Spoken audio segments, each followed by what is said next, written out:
प्यारे बच्चों नमस्कार। कैसे हो आप सभी। मैं आशा करता हूं कि आप लोग बहुत ही अच्छे होंगे, स्वस्थ होंगे और आप सभी की पढ़ाई भी बहुत ही अच्छी चल रही होगी। बच्चा पार्टी आज के क्लास में हम लोग पढ़ने वाले हैं क्लास 12th बायोलॉजी का 70 मोस्ट इंपोर्टेंट ऑब्जेक्टिव क्वेश्चन। और ये सारे प्रश्न आपके बोर्ड एग्जाम के पॉइंट ऑफ व्यू से बहुत ही ज्यादा इंपॉर्टेंट है। तो आते हैं आप लोग हमारे साथ चैट सेक्शन में आंसर को भी लगाते चलिएगा और लास्ट में बताइएगा इस 70 ऑब्जेक्टिव में आप लोग सही कितना कर पाते हो। देखिए पहला नंबर सवाल आपके सामने है और पूछा जा रहा है आम के फल में खाने वाला भाग कौन सा होता है। क्या वो बाह्य फल भित्ति है, क्या वो मध्य फल भित्ति है, या फिर अंतः फल भित्ति है, या फिर इनमें से कोई नहीं। यानी कि आपको बच्चों पता होगा बाह्य फल भित्ति यानी कि छिलका को तो खाते नहीं है तो ये गलत हो जाएगा। उसके बाद मध्य फल भित्ति, हाँ ये गुद्देदार पार्ट को खाते हैं, करेक्ट आंसर हमारा ऑप्शन नंबर बी होगा। ये देखो अंतः फल भित्ति गुठली को खाते हो क्या भाई, करेक्ट आंसर ये भी गलत हो जाएगा। हमारा सही आंसर हो जाएगा ऑप्शन नंबर बी। सारे बच्चे ऑप्शन नंबर बी को लगा सकते हो। चलो आगे बढ़ते हैं। दूसरा नंबर सवाल देखिए बच्चों, दूसरा नंबर सवाल है द्विखंडन एक प्रकार का क्या है। द्विखंडन जो होता है एक प्रकार का हमारा अलैंगिक जनन होता है। क्या होता है बच्चों, अलैंगिक जनन यानी कि एसेक्सुअल रिप्रोडक्शन। करेक्ट आंसर हमारा ऑप्शन नंबर बी हो जाएगा। चलिए मात्र 70 ऑब्जेक्टिव है, सारे प्रश्नों को याद करते चलना बच्चा पार्टी। बहुत सारा प्रश्न यहां से आपके बोर्ड एग्जाम में देखने को मिलेगा। चलिए तीसरा नंबर सवाल देखिए, पूछा जा रहा है निम्नलिखित में कौन जंतु उभयलिंगी नहीं है। उभयलिंगी नहीं है यानी कि वो एकलिंगी होगा। तो जल्दी जल्दी से बता दो कौन सा होगा। वो हो जाता है घरेलू मक्खी। Correct answer option number C हो जाएगा।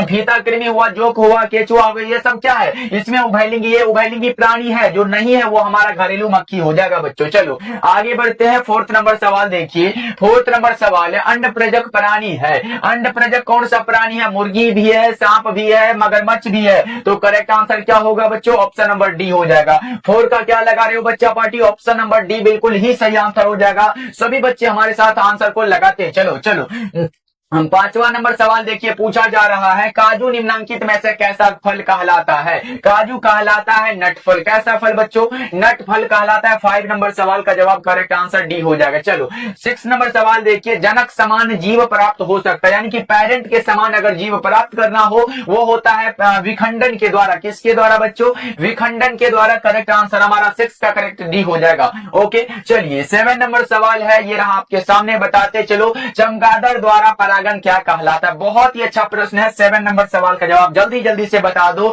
वो हमारा क्लोरोफिली कहलाता है। करेक्ट आंसर सी होगा। इसमें क्या होता है कि चमगादड़ फूलों से पराग कणों को एक फूल से दूसरे फूल तक ले जाते हैं, जिससे क्या होता है पौधों का परागण होता है। करेक्ट आंसर सी हो जाएगा बच्चों। चलो आगे बढ़ते हैं। 8 नंबर सवाल देखो, बीज चोल का निर्माण होता है किससे। बीज चोल का जो निर्माण होता है वो होता है एपीकार्प से। क्या बच्चों, ये होता है पेरिकार्प से। Correct answer option number A हो जाएगा। क्या लगा रहे हैं, 8 नंबर सवाल का जवाब सही जवाब ए हो जाएगा बच्चों। चलो 9 नंबर सवाल देखो, युग्मक स्थानांतरण हो सकता है किसके द्वारा। युग्मक स्थानांतरण हो सकता है जल द्वारा, वायु द्वारा, हवा द्वारा, इन सभी के द्वारा। किसके द्वारा बच्चों, इन सभी के द्वारा। करेक्ट आंसर डी हो जाएगा। सभी बच्चे याद रखोगे, बहुत ही इंपॉर्टेंट क्लास है। और बच्चा पार्टी एक बार सभी बच्चे लाइक भी कर लीजिएगा क्लास को, क्योंकि आप लोग लाइक करने के लिए भूल जाते हो। सभी बच्चे लाइक कर लेना क्लास को। ओके चलो 10 नंबर सवाल आपसे पूछा जा रहा है, स्त्री दल चक्र पुष्पों में बना है किससे। तो स्त्री दल चक्र पुष्पों में जो बना होता है वो स्टिग्मा से बना है, स्टाइल से बना है, ओवरी से। ये उपरोक्त सभी से बना है बच्चों। Correct answer option number D होगा। और बच्चों अभी तक आप लोगों ने कुछ भी नहीं पढ़ा हो तो बच्चों हमने आपके लिए तैयार किया है फिजिक्स, केमिस्ट्री और बायोलॉजी तीनों सब्जेक्ट का मोस्ट इंपोर्टेंट क्वेश्चन का नोट्स। अगर आप लोग लेना चाहते हो तो मात्र 199 में आपको तीनों सब्जेक्ट का मिल जाएगा। तो कॉल करिएगा 70 70 82 16 85 नंबर पे, बताइएगा कि सर हमें 199 वाला फिजिक्स, केमिस्ट्री और बायोलॉजी का इंपॉर्टेंट क्वेश्चन का नोट्स चाहिए, तो आपको दे दिया जाएगा बच्चा पार्टी। अभी से पढ़कर आप लोग अच्छे मार्क्स ला सकते हो, इसलिए जरूर लीजिएगा। ओके चलो आगे बढ़ते हैं। अगला नंबर सवाल देखो, 11 नंबर सवाल पूछा जा रहा है, निम्नांकित में से किस पौधे में स्वपरागण होता है। कौन सा है जो भाई स्वपरागण यानी कि सेल्फ पॉलिनेशन किस में होता है, वो हमारा द्विलिंगी में होता है। किस में होता है सर, द्विलिंगी में होता है। 11 नंबर सवाल का जवाब करेक्ट आंसर बी हो जाएगा। चलो 12 नंबर सवाल देखिए, पूछा जा रहा है इनमें कौन कायिक प्रवर्धक नहीं है। कायिक प्रवर्धक जो नहीं होता है उसका नाम है चल बीजाणु। क्या होता है बच्चों, चल बीजाणु। करेक्ट आंसर डी हो जाएगा, जिसे हम लोग इंग्लिश में मोबाइल स्पोर कहते हैं। चलो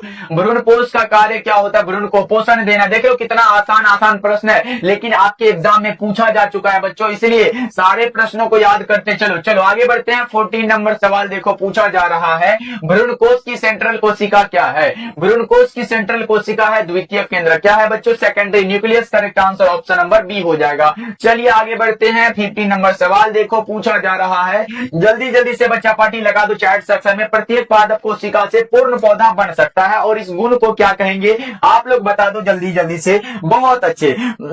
प्रत्येक पादप कोशिका से पूर्ण पौधा बन सकता है, इस गुण को कहते हैं टोटीपोटेंसी। क्या कहते हैं बच्चों? टोटीपोटेंसी कहते हैं। करेक्ट आंसर सी हो जाएगा। कभी कभी संपूर्णता भी दिया जाता है, उसको भी आप लोग ध्यान में रखोगे। कमल में परागण किसके द्वारा होता है? कमल में बहुत सारे बच्चे के सर जल के द्वारा होता है, लेकिन नहीं भाई, ये कीट के द्वारा होता है। कमल में परागण किसके द्वारा होता है? कीट के द्वारा होता है। याद रखोगे, इंपॉर्टेंट क्वेश्चन है, गलत नहीं करना है। चलो 17 नंबर सवाल देखिए पूछा जा रहा है, निषेचन के पश्चात बीजांड परिवर्तित होता है किसमें? निषेचन के पश्चात बीजांड जो परिवर्तित होता है वो बीज में होता है। किसमें बच्चों? बीज में परिवर्तित होता है। करेक्ट आंसर आपका ऑप्शन नंबर बी हो जाएगा। चलो आगे बढ़ते हैं। 18 नंबर सवाल देखो, एक प्रारूपी पुष्प परायक कितने प्रकार के पुष्प पत्र होते हैं ये आप लोग बताओगे। 18 नंबर सवाल का जवाब बहुत अच्छे बच्चा पार्टी आप लगा रहे हो सर। 4 प्रकार के कौन कौन से होते हैं? एक कैलिक्स होता है, कोरोला होता है, उसके बाद एंड्रोसियम होता है और गाइनेसियम होता है। 4 हुआ ना बच्चों, याद रखोगे आप लोग। चलो आगे बढ़ते हैं। 19 नंबर सवाल देखो, पुष्प के नर जनन संरचना को क्या कहते हैं? पुष्प के नर जनन संरचना को क्या कहते हैं बच्चों?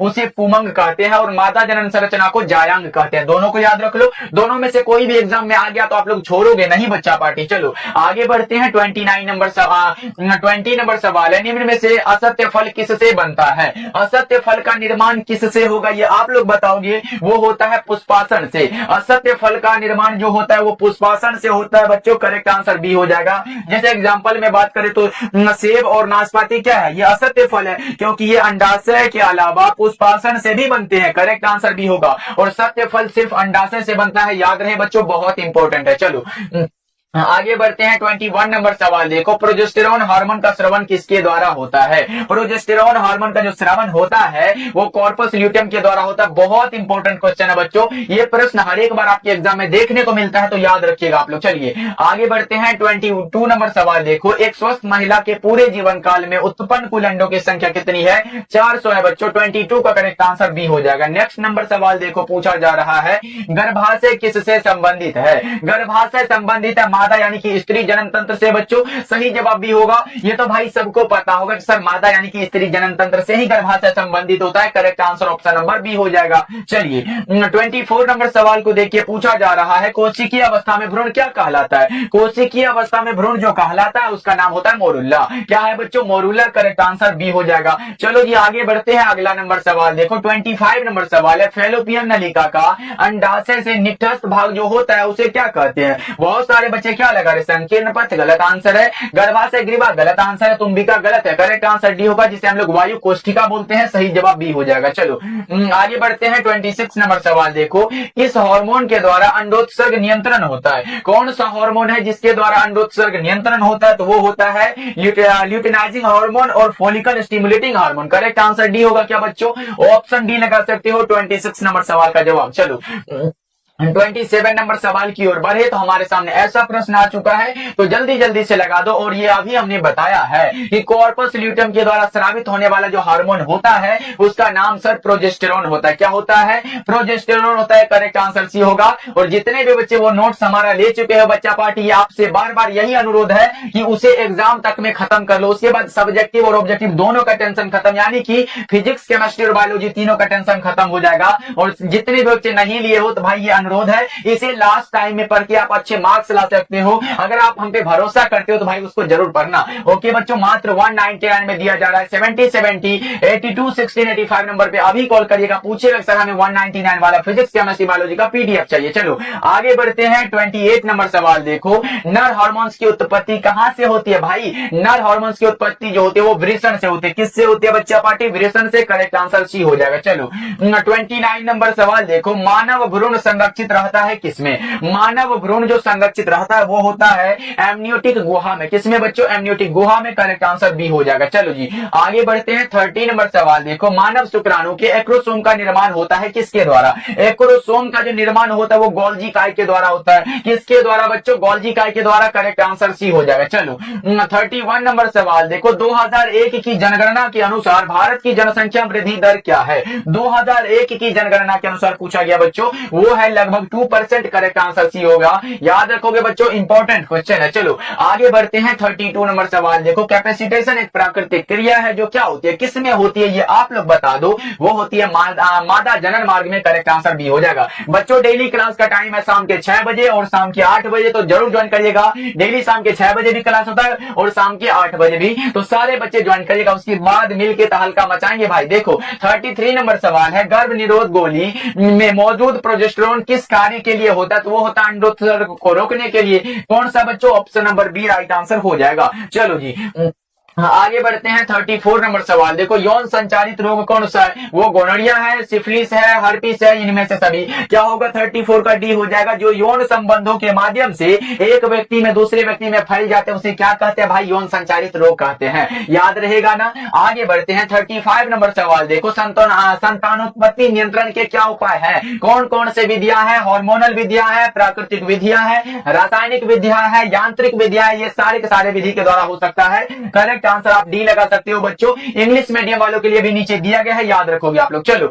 आगे बढ़ते हैं। अगला नंबर सवाल देखो, भारत में परिवार नियोजन कार्यक्रम कब आरंभ हुआ। भारत में परिवार नियोजन कार्यक्रम जो आरंभ हुआ ना बच्चों, वो हुआ था 1951 में। कब हुआ था, 1951 ईस्वी में। करेक्ट आंसर हमारा ऑप्शन नंबर ए हो जाएगा। और 37 नंबर सवाल की ओर बढ़े तो हमारे सामने ऐसा प्रश्न आ चुका है, जनसंख्या अधिक होने से क्या होता है, आय में भी कमी होगा, जमीन में भी कमी होगा, खनिज पदार्थ की भी कमी होगा। तो करेक्ट आंसर क्या होगा बच्चा, ऑप्शन नंबर डी बिल्कुल सही हो जाएगा। चलो आगे बढ़ते हैं। 38 नंबर सवाल देखो, पूछा जा रहा है, वंशागति का क्रोमोसोम सिद्धांत किसने प्रतिपादित किया है, किसके द्वारा प्रतिपादित किया गया है, ये आप लोग बता दो। ये किया गया सटन एवं बॉबेरी के द्वारा। सही जवाब बी हो जाएगा। और अगला नंबर सवाल देखो, 39 नंबर सवाल है, द्विसंकर परीक्षार्थ संकरण का अनुपात क्या है भाई, क्या है, जल्दी जल्दी से बता दो ना।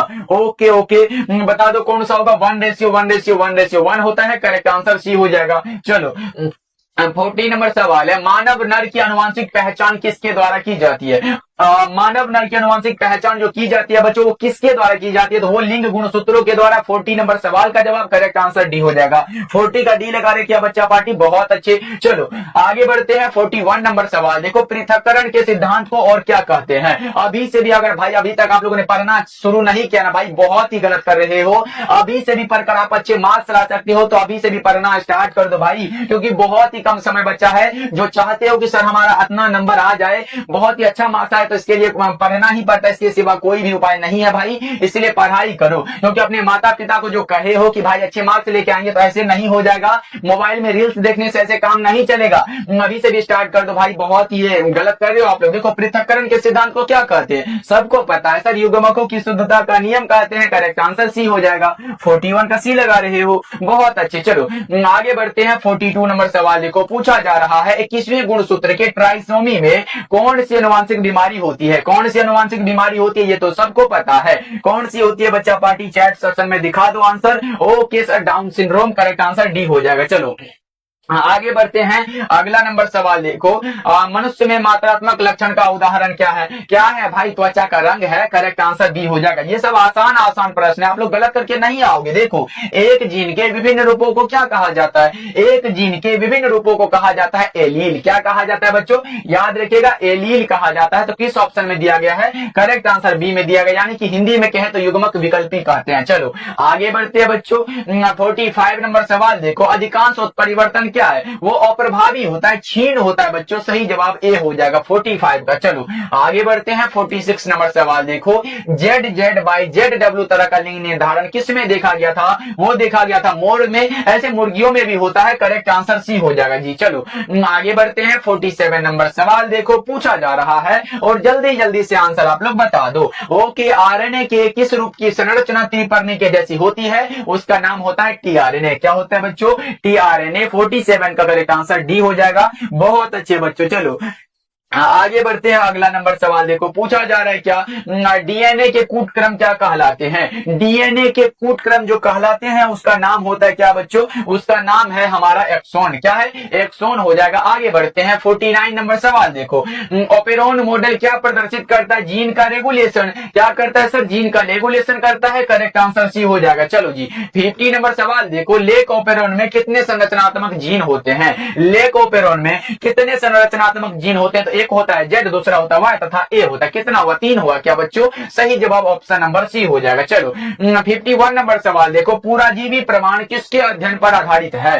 पूराजीवी प्रमाण जो आधारित होता है वो आधारित होता है जीवाश्म पर। किस पर बच्चों? जीवाश्म पर आधारित है। करेक्ट आंसर सी हो जाएगा। 51 का सी लगा रहे हो क्या बच्चों? बहुत अच्छे। चलो आगे बढ़ते हैं। 52 नंबर सवाल देखो, तुल्य रूप संरचनाएं क्या दर्शाती है?